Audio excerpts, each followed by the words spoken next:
10 rokov školy svätého Filipa pre nás znamená 10 rokov tvrdej práce, 10 rokov naozaj vyslovene odretých.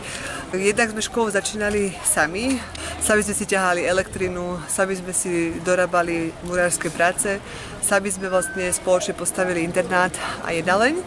A jednak sme začínali vlastne úplne od takých najťažších, najkomplikovanejších podmienok.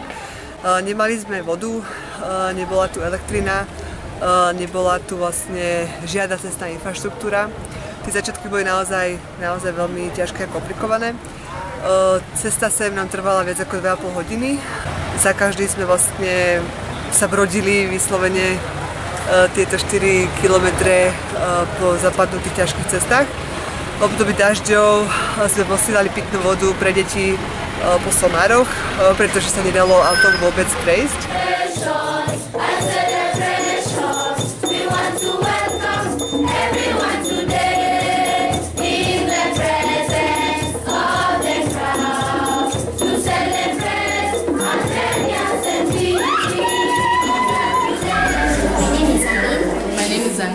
My name is Miel Florentina.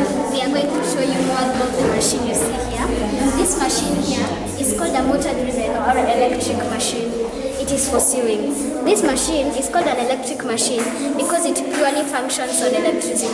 Za 10 rokov škola prešla veľkými zmenami. Pre nás to znamená, je to také životné dielo, ktoré sme začali. Vedeme to skôr ako poslanie, pretože cieľom alebo to, prečo sme začali z toho stavať školu, bolo, aby sme dali vzdelanie všetkým deťom bez rozdielu. A to sa nám aj podarilo. A za tých 10 rokov sme vlastne pomohli viac ako 1000 deťom z ťažkých sociálnych pomerov zabezpečiť vzdelanie. Sú to deti, ktoré vlastne pochádzali z ťažkých sociálnych pomerov, z ulice, medzi nimi boli siroty, polosirot, deti HIV pozitívne, deti s albinizmom, deti s telesným postihnutím. Dnes sú z nich mladí ľudia, mnohí z nich študujú na univerzitách, na prestížnych keľských univerzitách alebo na keľských stredných školách. My name is Fidel Ogot and this is a Bunsen burner. This is called a rubber tube. This is called a base stand. This is called a collar. This is called air hole. Na univerzitách sú deti, ktoré vlastne zo sociálnych pomerov máme viac ako 45 detí. Tento rok nás čakajú 2 promócie, jedných z tých prvých študentov. Na stredných školách máme viac ako 56 detí aktuálne. Momentálne máme 74 osmakov. The functions of the skin. First of all, the skin regulates body temperature through sweating. It produces melanin. Aktuálne máme v programe cez 300 detí. Z toho polovica študuje na škole svätého Filipa Neriho a ďalšia polovica je na stredných školách, na univerzitách alebo na stredných odborných školách. COVID-19 zasiahol aj nás. Jednak ako škola sme museli byť zavretí dlhšie obdobie, niekoľko mesiacov. A jednak sme stratili množstvo adoptívnych rodičov, pretože finančná situácia, ktorú tí rodičia žili, sa zmenila. Neboli ďalej schopní podporovať svoje adoptívne deti. Pomaly sa staviame späť na vlastné nohy. A cieľom je teda samozrejme pokračovať v tej práci, ktorú robíme s podporou adoptívnych rodičov zo Slovenska.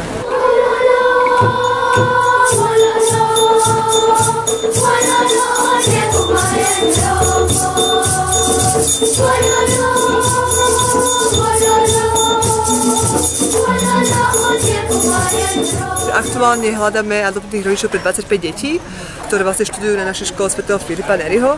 V budúcnosti by sme chceli prijať ďalšie nové deti, ktoré máme v poradovníku, práve z kraja Mačakos. Adoptívny rodič môže prispieť akokoľvek sumou, či je to 5 eur mesačne, 10 eur mesačne, 20 eur mesačne, alebo akokoľvek sumou v ľubovoľnej výške. Tá suma vlastne je určená práve dieťaťu. Rodič môže byť v priamom kontakte s tým svojím dieťaťom cez listy, cez WhatsApp komunikáciu, môžete ho prísť navštíviť do Kene. Je úplne na vás, akú formu kontaktu si s dieťaťom vyberiete. Najťažšie sa nám hľadajú adoptívni rodičia pre staršie deti, teda najmä pre chlapcov vo veku 11, 12 a vyššie.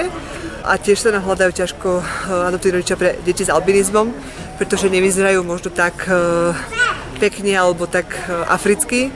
Práve preto sa pre nich hľadajú tí adoptívni rodičia najťažšie.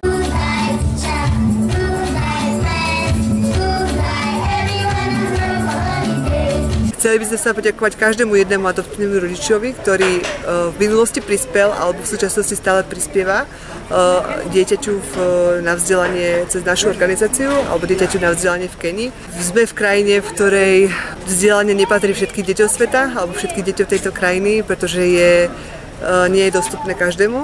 My sa snažíme, aby tie deti mali to vzdelanie zabezpečené bez ohľadu na to, či si to môžu dovoliť, či sú siroty, či sú polosiroty, či sú z ulice, alebo či pochádzajú z ťažkých životných podmienok. My veríme v to, že vlastne vzdelaním pretvoríme krajinu a spravíme Keniu lepšou krajinou.